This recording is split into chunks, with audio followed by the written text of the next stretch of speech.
ನಮಸ್ಕಾರ ಸ್ನೇಹಿತರೆ, ಇವತ್ತಿನ ವಿಡಿಯೋದಲ್ಲಿ ಧನಸ್ಸು ರಾಶಿಯವರ ಲೈಫ್ ಟೈಮ್ ಭವಿಷ್ಯ ಹೇಗಿದೆ, ಅವರ ಗುಣ ಸ್ವಭಾವಗಳೇನು, ಅವರು ಯಾವ ಉದ್ಯೋಗದಲ್ಲಿ ಮುಂದುವರಿಯಬಹುದು, ಯಾವ ಕೆಲಸದಲ್ಲಿ ಅಭಿವೃದ್ಧಿಯಾಗ್ತಾರೆ, ಸ್ನೇಹಿತರು ಹಾಗೂ ಸಂಬಂಧಿಕರೊಂದಿಗೆ ಅವರ ವರ್ತನೆ ಹೇಗಿರುತ್ತೆ, ಅವರ ವೈವಾಹಿಕ ಜೀವನ ಹೇಗಿರುತ್ತೆ ಮತ್ತು ಯಾವ ವಯಸ್ಸಿನಲ್ಲಿ ಗಂಡಾಂತರ ಎದುರಾಗುತ್ತೆ, ಅದಕ್ಕೆ ಯಾವ ರೀತಿ ಎಚ್ಚರಿಕೆಗಳನ್ನು ವಹಿಸಬೇಕು ಮತ್ತು ಪರಿಹಾರಗಳೇನು ಅಂತ ಸಂಪೂರ್ಣವಾಗಿ ಈ ವಿಡಿಯೋದಲ್ಲಿ ಹೇಳ್ತೀನಿ ನೋಡಿ.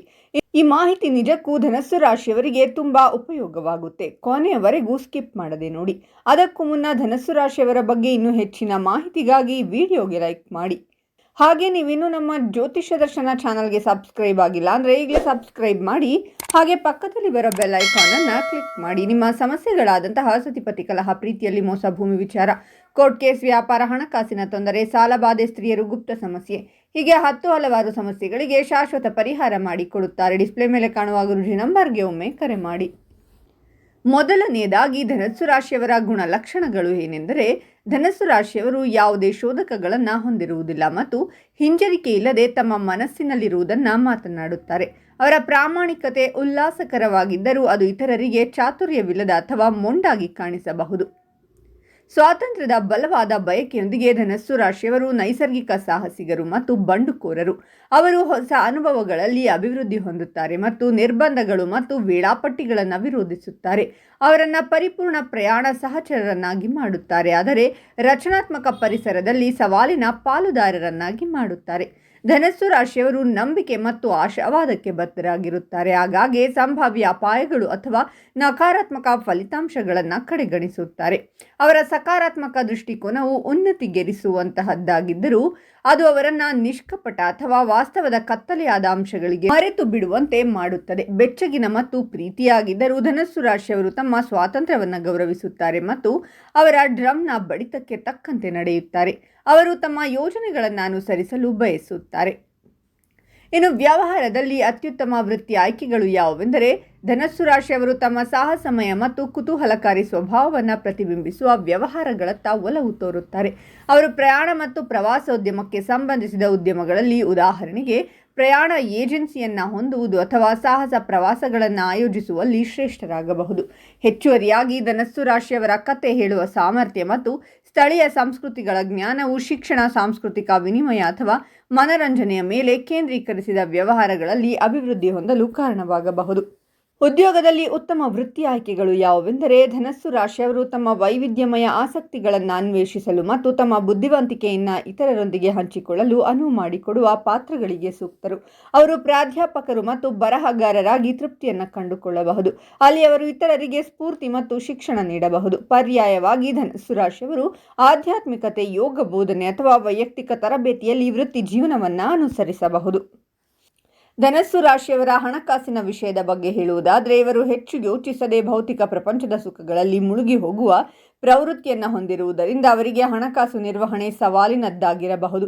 ಅವರು ಕಷ್ಟಪಟ್ಟು ಸಂಪಾದಿಸಿದ ಹಣವನ್ನು ಪರಿಣಾಮಗಳನ್ನು ಪರಿಗಣಿಸದೆ ಹಠಾತ್ತನೆ ಖರ್ಚು ಮಾಡುತ್ತಾರೆ.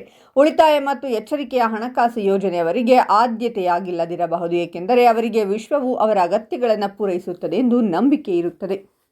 ಇನ್ನು ಹಿರಿಯರೊಂದಿಗೆ ಧನಸ್ಸು ರಾಶಿಯವರ ವರ್ತನೆ ಹೇಗಿರುತ್ತೆ ಅಂದರೆ, ಇವರು ವ್ಯಕ್ತಿಗಳು ಕುಟುಂಬ ವ್ಯವಹಾರಗಳಿಗೆ ಬಂದಾಗ ದೂರವಾಗಿ ಕಾಣಿಸುತ್ತಾರೆ. ಇದರಲ್ಲಿ ಪೋಷಕರು ಅಥವಾ ಅಜ್ಜಿಯರಂತಹ ಹಿರಿಯರೊಂದಿಗಿನ ಸಂವಹನವೂ ಸೇರಿದೆ. ಅವರ ವಿಸ್ತಾರವಾದ ವಿಶ್ವ ದೃಷ್ಟಿಕೋನ ಮತ್ತು ನಂಬಿಕೆ ವ್ಯವಸ್ಥೆಯು ಸಾಮಾನ್ಯವಾಗಿ ಜಗತ್ತನ್ನು ತಮ್ಮ ಪ್ರಾಥಮಿಕ ಮನೆಯನ್ನಾಗಿ ಆದ್ಯತೆ ನೀಡುತ್ತದೆ. ಇದರಿಂದಾಗಿ ಅವರು ಹಿರಿಯರಿಂದ ಒಂದು ನಿರ್ದಿಷ್ಟ ಮಟ್ಟದ ಬೇರ್ಪಡುವಿಕೆಯನ್ನು ಕಾಯ್ದುಕೊಳ್ಳುತ್ತಾರೆ.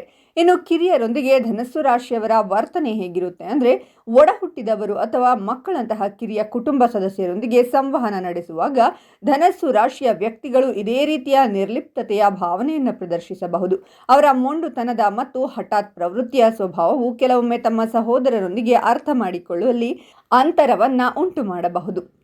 ಇನ್ನು ಸ್ನೇಹಿತರೊಂದಿಗೆ ಧನಸ್ಸು ರಾಶಿಯವರ ವರ್ತನೆ ಹೇಗಿರುತ್ತೆ ಅಂದರೆ, ಧನಸ್ಸು ರಾಶಿಯ ವ್ಯಕ್ತಿಗಳು ತಮ್ಮ ಸ್ನೇಹಪರ ಮತ್ತು ಸಾಹಸಮಯ ಸ್ವಭಾವಕ್ಕೆ ಹೆಸರುವಾಸಿಯಾಗಿದ್ದಾರೆ. ವಿಭಿನ್ನ ಸಂಸ್ಕೃತಿಗಳು ಮತ್ತು ಹಿನ್ನೆಲೆಗಳಿಂದ ವೈವಿಧ್ಯಮಯ ಸ್ನೇಹಿತರನ್ನು ಆಕರ್ಷಿಸುತ್ತಾರೆ. ಅವರು ಹಂಚಿಕೊಂಡ ಜೀವನ ತತ್ವಶಾಸ್ತ್ರಗಳು ಮತ್ತು ಉತ್ತಮ ಹಾಸ್ಯ ಪ್ರಜ್ಞೆಯ ಆಧಾರದ ಮೇಲೆ ಸ್ನೇಹವನ್ನು ಗೌರವಿಸುತ್ತಾರೆ. ಧನಸ್ಸು ರಾಶಿಯ ಸ್ನೇಹಿತರು ನಿಷ್ಠಾವಂತರು. ಇತರ ರಾಶಿಚಕ್ರ ಚಿಹ್ನೆಗಳೊಂದಿಗೆ ಧನಸ್ಸು ರಾಶಿಯವರ ಹೊಂದಾಣಿಕೆ ಹೇಗಿದೆ ಅಂದರೆ, ಧನಸ್ಸು ರಾಶಿಯ ವ್ಯಕ್ತಿಗಳು ಮಿಥುನ, ಸಿಂಹ ಮತ್ತು ಮೇಷ ರಾಶಿಯಂತಹ ಇತರ ಅಗ್ನಿ ರಾಶಿಯವರೊಂದಿಗೆ ಹಾಗೂ ಮುಕ್ತ ಮನಸ್ಸಿನ ಮೀನ ರಾಶಿಯವರೊಂದಿಗೆ ಹೆಚ್ಚು ಹೊಂದಾಣಿಕೆಯನ್ನು ಹೊಂದಿರುತ್ತಾರೆ. ಆದಾಗ್ಯೂ ಅವರು ಮಕರ, ಕುಂಭ, ವೃಷಭ ಮತ್ತು ಕರ್ಕಾಟಕ ರಾಶಿಯವರಂತಹ ಹೆಚ್ಚು ಸಂಯಮದ ರಾಶಿಯವರೊಂದಿಗೆ ಕೆಲವು ಸಂಘರ್ಷಗಳನ್ನು ಅನುಭವಿಸಬಹುದು.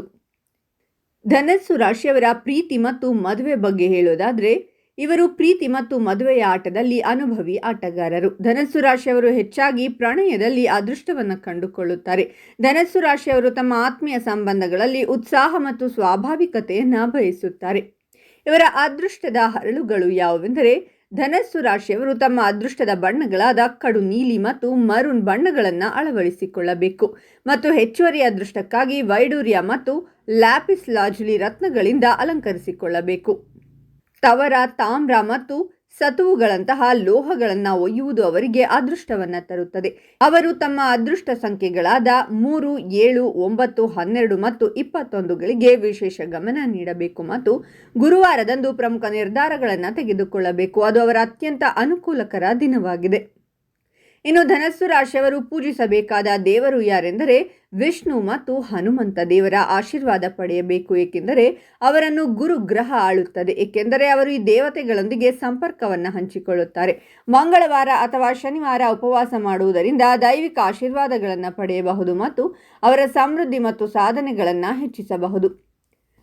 ಇನ್ನು ಕೆಲವು ಸಲಹೆಗಳು ಯಾವುವೆಂದರೆ, ಧನಸ್ಸು ರಾಶಿಯವರು ತಮ್ಮ ಇಚ್ಛೆಯಂತೆ ಬದುಕಲು ಸಾಧ್ಯವಾದಾಗ ಅಭಿವೃದ್ಧಿ ಹೊಂದುತ್ತಾರೆ. ಒತ್ತಡ ಅಥವಾ ನಿರ್ಬಂಧಗಳಿಲ್ಲದೆ ಅವರು ತಾವಾಗಿಯೇ ಇರಲು ಮತ್ತು ತಮ್ಮ ನಿಜವಾದ ವ್ಯಕ್ತಿತ್ವವನ್ನು ವ್ಯಕ್ತಪಡಿಸಲು ಪ್ರೋತ್ಸಾಹಿಸುತ್ತಾರೆ. ಧನಸ್ಸು ರಾಶಿಯವರೊಂದಿಗೆ ವ್ಯವಹರಿಸುವಾಗ ತಾಳ್ಮೆ, ಪ್ರೀತಿ ಮತ್ತು ವಿಶ್ರಾಂತಿ ಮುಖ್ಯ. ಅವರು ಸಿದ್ಧರಾದಾಗ ಭಾವನಾತ್ಮಕವಾಗಿ ತೆರೆದುಕೊಳ್ಳಲು ಅವಕಾಶ ಮಾಡಿಕೊಡುತ್ತಾರೆ. ಇನ್ನು ಧನಸ್ಸು ರಾಶಿಯವರಿಗೆ ಸಾಮಾನ್ಯವಾಗಿ 32ನೇ ವಯಸ್ಸು ಮತ್ತು 43 ತಪ್ಪಿದರೆ 64ನೇ ವಯಸ್ಸಿನಲ್ಲಿ ಅವಘಡಗಳು ಸಂಭವಿಸಬಹುದು. ಬಹಳ ಜಾಗೃತೆಯಿಂದಿರಿ. ಇನ್ನು ಕೆಲವು ಪರಿಹಾರಗಳು ಏನೆಂದರೆ, ಧನಸ್ಸು ರಾಶಿಯವರು ತಮ್ಮ ಜೀವನದಲ್ಲಿ ಸ್ವಾತಂತ್ರ್ಯ ಮತ್ತು ಪ್ರಾಮಾಣಿಕತೆಯ ವಾತಾವರಣವನ್ನು ಬೆಳೆಸಿಕೊಳ್ಳಬೇಕು. ಧ್ಯಾನ, ಯೋಗ ಅಥವಾ ಹೊರಾಂಗಣ ಚಟುವಟಿಕೆಗಳಲ್ಲಿ ತೊಡಗಿಸಿಕೊಳ್ಳುವುದರಿಂದ ಅವರು ತಮ್ಮ ಸಾಹಸಮಯ ಮನೋಭಾವದೊಂದಿಗೆ ಸಂಪರ್ಕ ಸಾಧಿಸಲು ಮತ್ತು ಆಂತರಿಕ ಶಾಂತಿಯನ್ನು ಕಂಡುಕೊಳ್ಳಲು ಸಹಾಯ ಮಾಡುತ್ತದೆ. ಇದರ ಜೊತೆಗೆ ಮುಖ್ಯವಾಗಿ ನಿಮ್ಮ ಇಷ್ಟ ದೇವರ ಪೂಜೆ ಮಾಡಿ, ಹೂಗಳಿಂದ ಅಷ್ಟೋತ್ತರ ಮಾಡಿ, ದೇವರಲ್ಲಿ ಹೆಚ್ಚಾಗಿ ಪ್ರಾರ್ಥನೆ ಮಾಡಿ. ಇದರಿಂದ ನಿಮ್ಮ ಗಂಡಾಂತರಗಳು ತೊಲಗಿ ಹೋಗುತ್ತೆ. ಆದಷ್ಟು ದೇವರ ಧ್ಯಾನ ಮಾಡಿ, ಹೆದರುವ ಅವಶ್ಯಕತೆ ಇಲ್ಲ. ನೀವು ಪೂಜಿಸುವ ದೇವರೇ ನಿಮ್ಮನ್ನು ಕಾಪಾಡುತ್ತಾನೆ. ಪ್ರತಿದಿನ ದೇವರ ಪೂಜೆಯನ್ನು ತಪ್ಪಿಸಬೇಡಿ. ಇದೆಲ್ಲವನ್ನ ಪಾಲಿಸಿದರೆ ನೀವು ಖಂಡಿತವಾಗಿಯೂ ಗಂಡಾಂತರದಿಂದ ಪಾರಾಗಬಹುದು. ಈ ವಿಡಿಯೋವನ್ನು ಎಲ್ಲ ಸಾಮಾಜಿಕ ಜಾಲತಾಣಗಳಲ್ಲೂ ಶೇರ್ ಮಾಡಿ. ಮಾಹಿತಿಯ ಬಗ್ಗೆ ನಿಮ್ಮ ಅನಿಸಿಕೆಗಳನ್ನು ತಪ್ಪದೇ ಕಾಮೆಂಟ್ನಲ್ಲಿ ತಿಳಿಸಿ. ಧನಸ್ಸು ರಾಶಿಯವರ ಬಗ್ಗೆ ಇನ್ನೂ ಹೆಚ್ಚಿನ ಮಾಹಿತಿಗಾಗಿ ಹಾಗೂ ಪ್ರತಿ ತಿಂಗಳ ಭವಿಷ್ಯಕ್ಕಾಗಿ ನಮ್ಮ ಚಾನೆಲನ್ನು ಸಬ್ಸ್ಕ್ರೈಬ್ ಮಾಡಿ.